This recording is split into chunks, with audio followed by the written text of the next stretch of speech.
Pemirsa, pada sore hari ini kita sudah ditemani seorang narasumber. Beliau merupakan Ketua LDK JS Universitas Palangkaraya. Di tengah-tengah kita sudah ada Kak Ahmad Irfan Mustafa. Selamat sore Kak Irfan. Sore Kak, ya. Gimana kabarnya nih? Alhamdulillah baik. Alhamdulillah. Nah, sebelum kita berbincang lebih jauh Kak ya, alangkah baiknya kita mengenal terlebih dahulu apa sih itu LDK JS ya. Bisa dikenalkan kepada masyarakat nih Kak. Ya, jadi LDKJS UPR itu kepanjangannya Lembaga Dakwah Kampus Jamaah Salahuddin Universitas Palangkaraya. Nah, jadi LDKJS ini memiliki tingkatan seperti itu sampai kepada tingkat nasional. Itu dinaungi FSLDK gitu, Forum Silaturahmi Lembaga Dakwah Kampus. Nah, itu. Ya. Jadi itu LDK JS Universitas Palangkaraya tadi Kak ya, merupakan lembaga dakwah kampus begitu Kak ya. Dan pada sore hari ini kita akan membahas tentang dimana kita mengangkat tema nih Kak ya pada bincang-bincang maghrib ini, yaitu pemuda Islam masa kini. Nah, kita ingin mendengar lebih jauh nih Kak, apa sih itu pemuda Islam masa kini Kak? Bisa dipaparkan nih kepada pemirsa yang ada di rumah. Silakan Kak. Bismillahirrahmanirrahim. Assalamualaikum warahmatullahi wabarakatuh. Waalaikumsalam.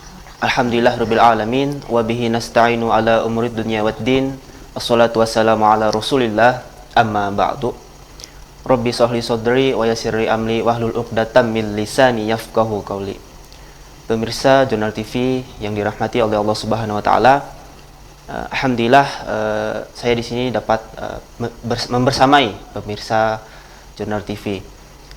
Tema pada sore hari ini adalah tentang pemuda kembali, di mana BBM sebelumnya juga tentang pemuda seperti itu. Betul. Jadi di sini Islam memang mempunyai perhatian yang sangat besar kepada pemuda.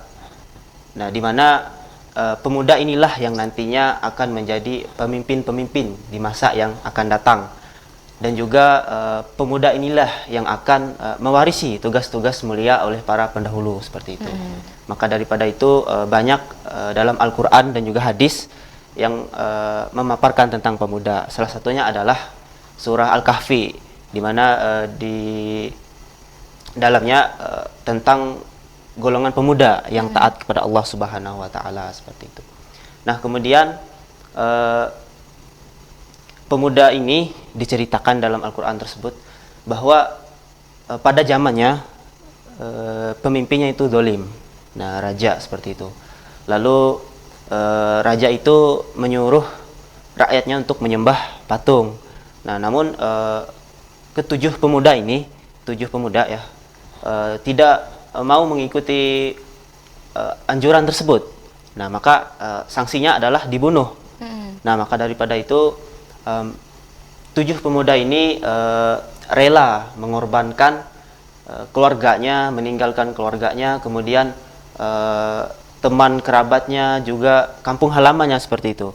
Mereka pergi ke sebuah gua. Nah, jadi dapat diambil makna dari kisah tersebut bahwa pemuda masa kini seperti itu, kita harus berani seperti itu, berani meninggalkan sesuatu yang dapat melukai keimanan kita seperti itu, dapat menciderai keimanan kita. Nah, seperti halnya tujuh pemuda tadi, mereka tidak taat kepada pemimpinnya karena memang pemimpinnya itu melanggar aturan Allah seperti itu. Nah, maka di sini jika kita mengimplementasikan pada masa kini, kita itu dapat dimisalkan meninggalkan kebiasaan-kebiasaan yang tidak memberikan sebuah makna. Misalkan bermain HP yang dapat kita hitung seperti itu, hampir seharian main HP gitu kan. Nah, itu jadi harus berani kita tinggalkan. Boleh menggunakan HP tapi secukupnya, seperlunya seperti itu. Nah, kita harus berani meninggalkan kesenangan-kesenangan duniawi. Karena memang di dalam Islam seperti itu, dunia ini sementara gitu kan. Nah, jadi ada kehidupan di fase selanjutnya seperti itu. Nah, kemudian yang dimaksud pemuda inilah pemuda ini siapa sih seperti itu. Mungkin saya kutip dari Undang-Undang Nomor 40 ya tahun 2009 tentang kepemudaan. Ini bab 1 Ketentuan Umum pasal 1 ayat 1 itu dijelaskan bahwa pemuda itu adalah warga negara Indonesia yang memasuki periode penting. Nah, periode penting perkembangan dan pertumbuhan yang berusia 16 sampai 30 tahun. Nah, itu digarisbawahi 16 sampai dengan 30 tahun. Nah, jadi yang dimaksud pemuda menurut negara kita adalah yang berumur seperti itu, 16 sampai 30 tahun. Di situ juga ada kalimat memasuki periode penting.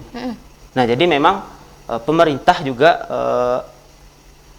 mengikuti seperti itu. Dalam artian di sini bahwa pemuda itu dipandang sangat penting sekali seperti itu demi kemajuan negara kita seperti itu. Karena memang tadi sudah saya sampaikan bahwa pemuda-pemuda inilah yang nantinya melanjutkan estafet kepemimpinan gitu. Baik itu bupati, gubernur, bahkan presiden seperti itu kan. Nah, maka daripada itu perlunya pemuda ini dibina seperti itu. Bagaimana kita mempersiapkan itu. Tidak hanya pemerintah sebenarnya, juga peran dari pada keluarga itu kan, teman-teman terdekat, pengaruh sosial gitu kan. Betul. Dan juga pemuda itu sendiri sebenarnya. Ya, kita sendiri sebagai pemuda bagaimana kita mempersiapkan diri kita agar siap gitu menerjang persaingan dan juga tantangan yang akan datang. Nah, seperti itu. Nah, kemudian selanjutnya adalah tantangan kita masa datang itu tidak bisa kita prediksi seperti itu. Ya mungkin untuk beberapa periode itu bisalah kita prediksi seperti itu. Namun kedepannya kita tidak tahu seperti apa gitu kan. Nah, tantangan kita saat ini adalah berbeda dengan tantangan yang masa lalu seperti itu. Dapat saya misalkan tidak terlepas dari pandemi ini ya, tidak terlepas dari pandemi ini bahwa kepengurusan saya sendiri di LDK JS UPR ini banyak program kerja yang ditunda memang, karena memang tidak bisa dilaksanakan, dipaksakan juga ya. Bisa dipaksakan dengan keadaan sekarang. Maka berbeda dengan tantangan di kepengurusan tahun yang lalu seperti itu. Nah, di situ dapat kita pahami bahwa memang dari setiap masa itu berbeda-beda tantangannya. Nah, di situ menyadarkan kita nih, kita harus siap-siap. Bagaimanapun tantangan ke depan kita harus siap seperti itu.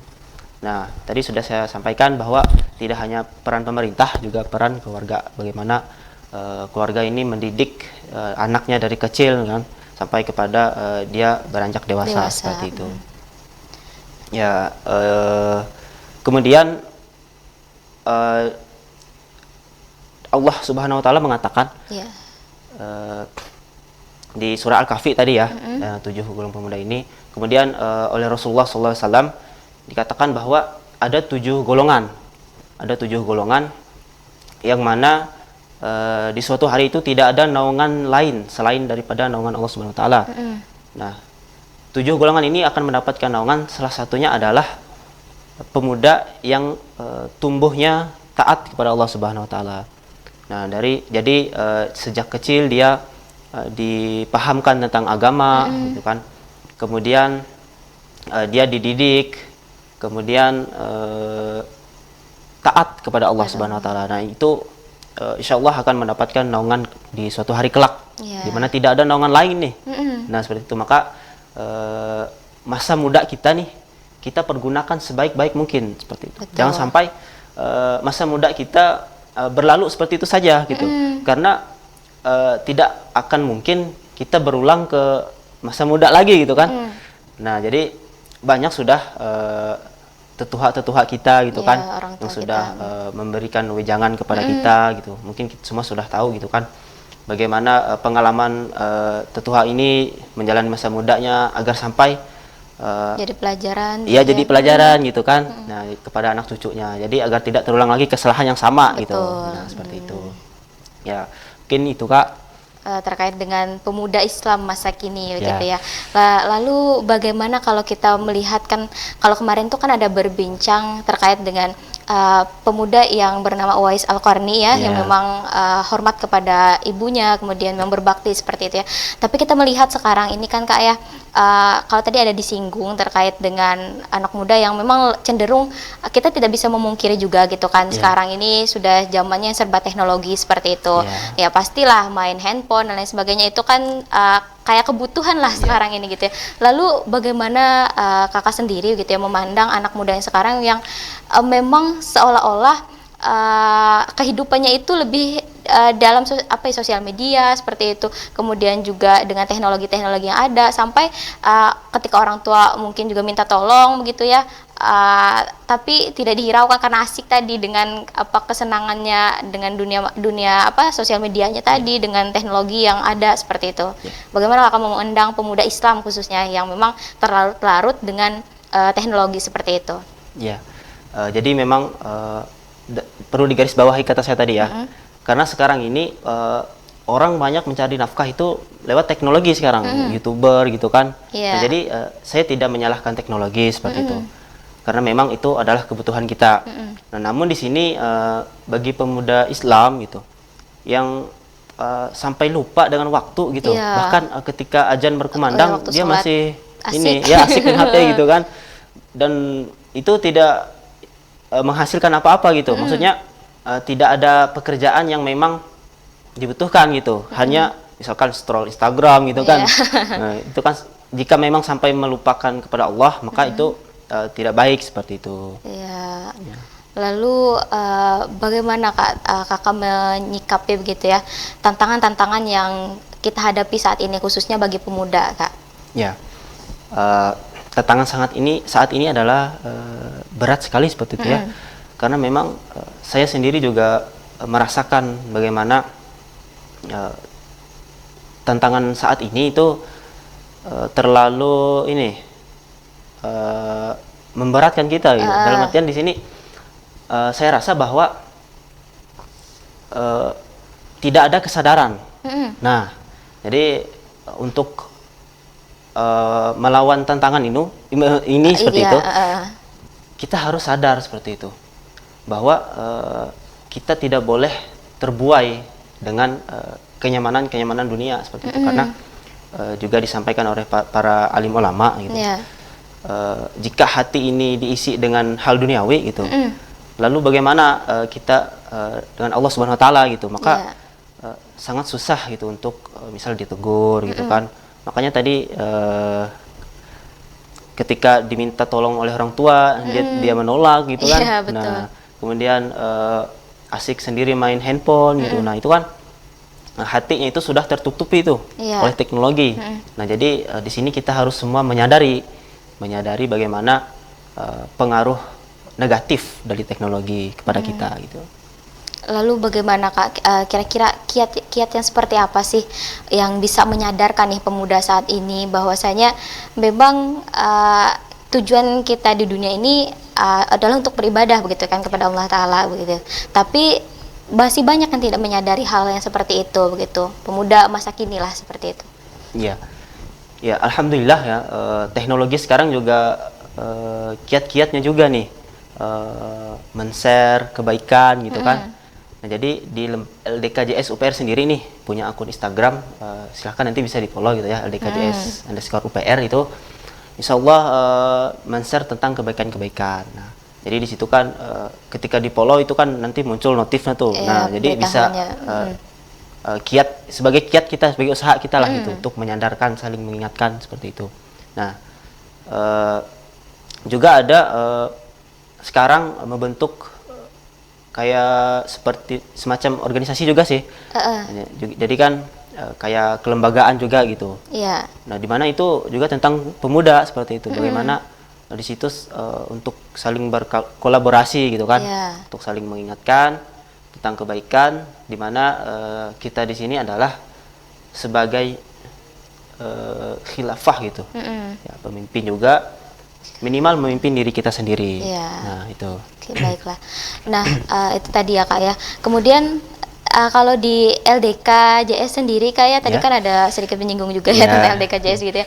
Kira-kira kegiatan seperti apa sih yang dilakukan pemuda yang ada di LDKJS yang memang ini bisa bermanfaat untuk umat seperti itu? Ya, kalau tahun lalu sebelum pandemi itu banyak gitu.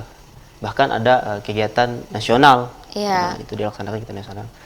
Namun ala kulli hal ya, saat ini terjadi wabah ini, jadi agak sulit gitu ya. Terhambat ya? Iya, terhambat kita melaksanakan kegiatan-kegiatan yang mengumpulkan banyak massa gitu.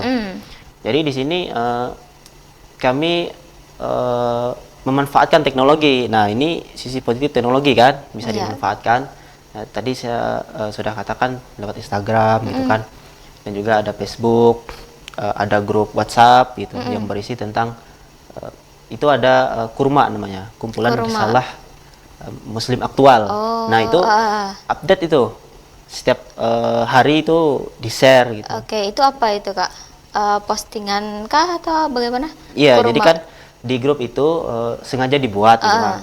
Nanti link grupnya di-share nih, di-share ke serba luaskan gitu kan. Nah, nanti banyak yang masuk tuh. Bahkan ada yang dari luar pulau juga ada masuk gitu. Karena kan juga ada relasi juga gitu. Nah, jadi di situ hanya admin yang bisa mengirim pesan gitu.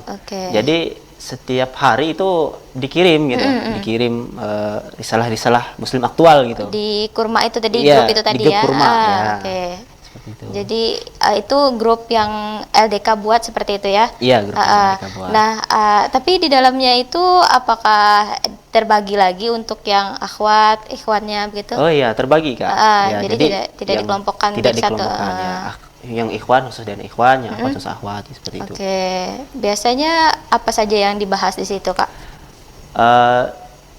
Tentang kalau yang akhwat sih saya kurang tahu gitu ya, karena iya, bukan akhwat ya. bukan bagian Kalau yang yang gitu ya. di grup ikhwannya sendiri itu tentang risalah-risalah Muslim ya, misalkan tentang berwudu misalkan, bagaimana tata cara berwudu yang baik dan benar itu juga bisa. Kemudian juga tentang sunnah-sunnah, quotes segala ya, macam quotes, gitu ya, quotes. tentang fikih begitu. Fikih ya, seperti itu. Jadi intinya saling mengingatkan lah seperti itu. Kita men-share tentang kebaikan-kebaikan, di mana tujuan kami adalah men-share Islam itu sampai ke Islam. Ya, syiar Islam itu sampai kepada pelosok-pelosok gitu. Jadi sampai kepada bawah-bawah sana seperti itu. Jadi berbagai kalangan begitu ya. ya. Berbagai kalangan. Sekira dapat menerima gitu syiar dakwah yang dilakukan oleh LDK pemuda di LDK JS Universitas Palangkaraya. Nah, kemudian kita masih berbincang nih Kak terkait dengan pemuda Islam masa kini begitu ya. Nah, kalau kita memandang sekarang itu kan kadang kita melihat begitu ya, kalau misalnya pemuda yang tidak berada pada lingkungan yang kesannya islami lah begitu, semisal nih di universitas kah atau tingkat perguruan tinggi yang memang backgroundnya bukan perguruan tinggi Islam seperti itu ya. Nah, itu kan memang rentan begitu ya dengan pergaulan-pergaulan yang katakanlah bebas lah seperti itu. Nah, lalu Kakak sendiri ini kan dari kampus perguruan tinggi non Islam lah seperti itu, dalam artian umum gitu ya, maksudnya umum. Nah, itu Kakak memandang hal seperti ini bagaimana Kak? Ya, itulah fungsi dari LDK seperti itu. Bagaimana LDK ini ditempatkan tidak hanya di kampus Muslim ya, tapi juga di kampus-kampus umum seperti itu. Nah, maka daripada itu toleransi di sini sangat dibutuhkan. Jadi juga kemarin dengan BEM gitu ada melaksanakan relasi juga kerjasama gitu ya, kerjasama dengan UKM agama lain gitu. Di UPR kan juga ada UKM agama lain tuh. Kalau yang Kristen tuh PMK gitu kan. PMK itu apa tuh? Persatuan Mahasiswa Kristen. Jadi kalau LDK yang khusus anak-anak Islamnya, ada lagi yang lain yang gitu lain ya. Gitu ya. Jadi di sini saling toleransi seperti itu. Kemarin juga ada kerjasama gitu, ingin mengadakan seminar lintas agama seperti itu. Namun karena terhalang pandemi ya, lagi-lagi itu jadi tidak bisa urung terlaksana begitu ya. Lalu kakak ini dari prodi apa? PPKN. PPKN ya. Iya, Oh, pantas PPKN. tadi ada berbincang terkait dengan pasal gitu Iya, ya. bisa. Rupanya latar belakangnya Iya. dari prodi PPKN, PPKN, pendidikan ya. Pendidikan ya, di Eskip. Oke, itu kalau di LDK sendiri Kak, biasanya itu lebih aktifnya itu dalam kegiatan keagamaan seperti apa sih Kak? Sebelum pandemi ya, sebelum Ya. pandemi. Jadi kegiatan LDK sebelum pandemi itu yang aktif dilaksanakan itu taman. Apa itu? Nah, taman itu taklim pekanan. Oh, Nah, jadi kami mencoba untuk mendesain sedemikian rupa nama kegiatan kami agar menarik seperti itu. menarik ya. Nah, jadi taman ini dilaksanakan kalau dulu itu 1 minggu sekali.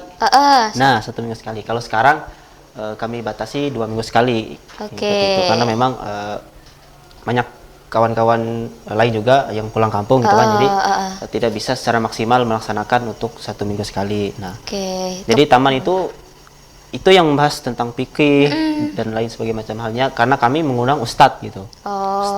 Yang memang konsen di bidang itu ya, Iya, yang mengisi paham seperti memang itu. menguasai begitu ya. Tentang halal dan haram gitu kan, ya, seperti itulah. Oke. Dan memang sebenarnya pemuda Islam ketika memang ingin membentuk diri, kemudian juga ingin menjadi pribadi yang lebih baik lah seperti itu ya. Memang alangkah baiknya ketika bisa berkumpul dengan orang-orang yang memang juga baik seperti itu. Misalnya tadi kan kalau di setiap perguruan tinggi itu pasti ada LDK kan ya. Iya. Kalau di setiap perguruan tinggi ada LDK. Jadi pemuda Islam begitu ya, ketika ingin bisa memperbaiki diri lah seperti itu di dalam menjalankan ibadah segala macam, alangkah baik memang ya Kak ya ketika memutuskan untuk bisa bergabung begitu dengan orang-orang yang juga sevisi dan semisi lah seperti Iya. itu. Nah, lalu bagaimana di saat pandemi seperti ini Kak untuk kawan-kawan di LDK sendiri, apakah memang masih ada nih kegiatan-kegiatan yang tetap dilaksanakan meskipun secara online seperti itu? Ya, saat ini ada seperti itu. Salah satunya taman tadi. Oh, masih tetap Masih tetap dilaksanakan. dilaksanakan ya, secara online itu dua kali dalam sebulan. Oh, Kemudian juga tahsin, Nah, Tahsin, belajar baca Al-Quran, Al-Quran. seperti itu juga masih tetap ada sekarang. Mm-mm. Dan juga kemudian kami juga melaksanakan seminar gitu. Mm-mm. Jadi di sini LDK ini tidak semata-mata tentang agama seperti itu. Oh, Ya, jadi di LDKJS sendiri juga ada seminar karya tulis ilmiah gitu kan, dengan mengundang narasumber-narasumber tingkat nasional gitu. yang memang berkompeten di Iya, bidangnya. berhubung bidangnya juga berkolaborasi dengan lembaga lain gitu. Jadi tidak karena dakwah itu luas ya. Tidak hanya tentang haram atau halal gitu. Tapi juga di mana Tentang membina sosial. pribadi yang siap seperti itu. Seperti yang saya sampaikan tadi, mempersiapkan pemuda yang benar-benar siap secara mental dan juga akidahnya kuat gitu kan, untuk menghadapi tantangan zaman itu tadi ya, Baik, seperti baik. itu. Nah, kalau dari kakak sendiri apa sih gitu harapan untuk pemuda Islam masa kini begitu ya, dimana kita lihat juga begitu ya tantangan-tantangan yang ada itu kan tidak sedikit seperti itu. Nah, dari kakak sendiri harapan untuk pemuda Islam masa kini apa sih Kak? Ya, harapan saya sendiri seperti itu. Di sini kita sama-sama pemuda ya, gitu ya. Jadi kita saling mengingatkan seperti itu, saling menegur gitu kan. Jika ada salah memang terlalu fatal salahnya, ya tidak salah untuk ditegur gitu kan. Iya. Jadi harapan saya sendiri terhadap pemuda, karena memang pemuda inilah yang nantinya mengisi di kepemimpinan selanjutnya gitu. Jadi gunakan masa mudamu seperti itu untuk lebih yang bermanfaat gitu. Jadi tidak hanya waktu itu sia-sia saja, sia-sia terbuang. Ya walaupun sekarang rebahan ya, Kaum itu rebahan. Iya. Iya, kaum Tapi rebahan. kaum rebahan itu sebenarnya di saat ini tidak bisa dipandang remeh gitu, karena Kenapa dengan tuh? rebahan aja kita bisa Bisa- dapat ilmu gitu kan. Karena seminar nasional pun bisa kita lakukan sambil rebahan gitu rebahan kan. ya. Ya. Jadi tidak bisa dianggap remeh juga. Jadi pemuda-pemuda inilah nantinya yang memang bisa gitu Mm-mm. memimpin negeri ini gitu. Ya, Baik itu di tingkat daerah gitu, tidak usah kita yang tinggi-tinggi sampai ke presiden gitu kan. Ya, tingkat daerah, kecamatan, kepala Ya, desa bahkan gitu kan. desa begitu Iya, ya. bahkan desa gitu, kepala Setingkat desa desa. gitu kan. Nah, itu bisa memimpin Membangun rakyat, wilayahnya lah, membangun wilayahnya gitu, untuk bermanfaat kemaslahatan gitu. umat gitu. Oke, nah itu harapan kakak ya. Iya. Mungkin kita juga sedikit lagi nih berbincang kayak terkait Kak. dengan bagaimana sih menjadi pemuda yang produktif seperti itu, yang memang bisa bermanfaat begitu untuk sekitar. Nah tadi kan juga ada disinggung gitu ya, terkhusus juga bagi pemuda Islam lah seperti itu, agar ya menjadi pribadi yang produktif, kemudian juga bisa bermanfaat untuk orang lain seperti itu. Pertama itu kita mencari lingkungan yang baik. Nah, tadi kakak sudah bilang jika ingin menjadi pribadi yang baik maka carilah lingkungan yang baik seperti Yeah. itu. Dan juga diceritakan nih, ada sebuah cerita, bisa nggak cerita? Boleh, Iya, boleh, jadi boleh. Ada sebuah cerita nih. Ya misalkan saya ceritakan dari Kabupaten Seruyan. Kebetulan saya dari Kabupaten Seruyan. Oh ya, Ya. siap-siap. Menuju Palangkaraya misalkan, itu kan lumayan jauh. Nah, beberapa jam. Nah, itu di suatu mobil itu ada 7 orang. Iya.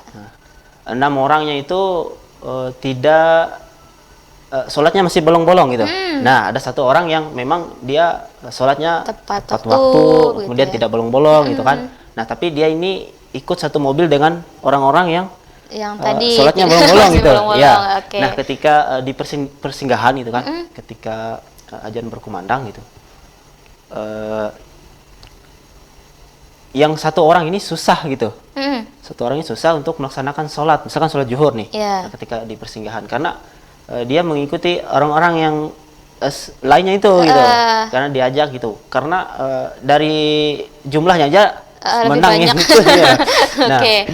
nah kemudian di lain cerita lagi ada sebaliknya. Mm. Nah, jadi yang 6 orangnya ini taat Yang, beribadah gitu kan, oke. sholatnya tidak bolong-bolong dan tepat waktu.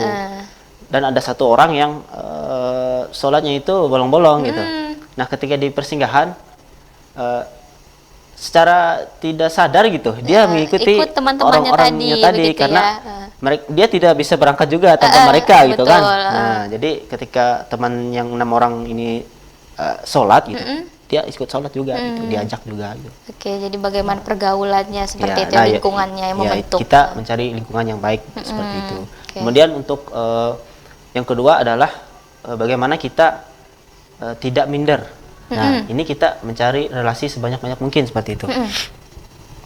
Nah, agar kita produktif menggunakan waktu kita harus bisa memanage waktu. Ya, Nah, mengatur dengan baik ya. Dalam sehari itu dapat dikatakan kita sholat 10 menit lah, paling sebentar lah, 10 menit. Nah, dikali 5 kan 50 menit. Nah, 50 menit ini dalam sehari nih. Oke. Berarti tersisa masih banyak waktu lagi kan, masih selama 24 jam gitu iya, ya. 24 jam dalam waktu. Nah, itu kita gunakan untuk apa? Nah, gitu. Nah, itu cara memanage, salah satu cara memanage waktu. Nah, sama juga halnya dengan kita bermain HP nih, HP handphone. Jadi berapa lama kita main handphone nih, itu diatur seperti itu. Tidak semena-mena kita main handphone nih gitu. Dijadwalkan Standby misalkan. terus. Iya. Jadi itulah memanage waktu seperti itu agar betul. memang produktif. Baiknya lagi ada usaha gitu ya. Ada usaha kecil-kecilan nggak apa-apa gitu. Walaupun tidak besar, cuma kita juga menabung gitu kan ya. Iya. Nah, seperti itu dengan mencari usaha. Betul. Lalu bagaimana untuk bisa bermanfaat nih untuk sekitar, Kak? Ya, untuk bisa bermanfaat sekitar perlu kita pahami bahwa seorang muslim itu adalah dai. Ya, jadi kita itu semua itu mempunyai kewajiban sebagai dai. Menyampaikan Dai itu menyampaikan ajaran Islam. ya, menyampaikan Islam kepada yang lain. Nah, itu salah satu hal yang menjadi patokan kita nih, menjadi semangat kita dalam bermanfaat bagi orang lain, bahwa kita menyadari kita itu dai. Nah, kita itu menyampaikan pesan risalah-risalah Rasulullah gitu kan, menyampaikan tentang Islam, walaupun tidak tentang Al-Quran atau hadis gitu. tapi tentang kebaikan misalnya. Misalkan jangan membuang sampah sembarangan nih. Nah, itu juga sebenarnya juga dakwah seperti Ya, itu. hal yang sepele Ya, begitu hal yang sepele seperti itu. Jadi dakwah itu tidak memberatkan. Betul. Nah, jadi di sini menjadi penyemangat bagi umat muslim seperti itu, sebagai dai. Nah, jadi mungkin itu salah satu yang menjadi kita sebagai dakwah penyemangat kita untuk bermanfaat bagi sekeliling kita seperti itu. Iya, Ya. baik. Terima kasih banyak Kak ya, Ya, Kak. sudah menemani kami di Bincang-Bincang Maghrib pada sore hari ini. Tadi apa yang sudah disampaikan sangat luar biasa ya. Mudah-mudahan bermanfaat nih Kak ya Amin. untuk siapapun pemirsa di luar sana yang mendengarkan, yang menonton acara kita pada sore hari ini. Dan juga saya mengucapkan terima kasih kepada pemirsa yang sudah menyaksikan acara ini sampai dengan selesai. Saya mewakili kerabat tugas yang bekerja, pamit undur diri. Jangan lupa untuk terus saksikan Bincang-Bincang Maghrib setiap Senin sampai dengan Kamis pukul 17.00 waktu Indonesia Barat. Billahi taufiq wal hidayah. Wassalamualaikum warahmatullahi wabarakatuh. Jurnal TV, One City, One TV.